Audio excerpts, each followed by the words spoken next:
Kauna-unahang bagong urgent care and ambulatory services center sa Region 1 binuksan sa Banna, Ilocos Norte. Silipin sa report. Ikinatuwa ng mga residente ang mas malapit at makabagong health facility sa Banna, Ilocos Norte.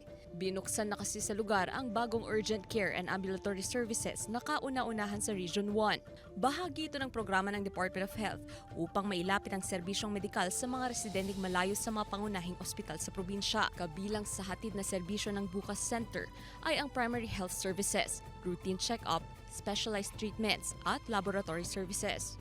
Tulong nga diyan ipatakder nga panaka center uray madi kami mapanjibata. I learned that it costs 2,000 pesos for every patient just to go on a checkup in MMHNC. So, laking tipid po talaga ng mga tao ng Banna. March 14 nitong taon nang magkaroon ng pilot run ang MMMH-NMC kasama ang DOH at LGU ng nasabing bayan. Bukod sa Banna, plano rin ng DOH na magdagdag ng Bukas Center sa bayan ng Pagudpud nitong taon. Sabi niya kahit sino ang pumunta dito, hindi ho namin, walang sinisino ang munisipyo.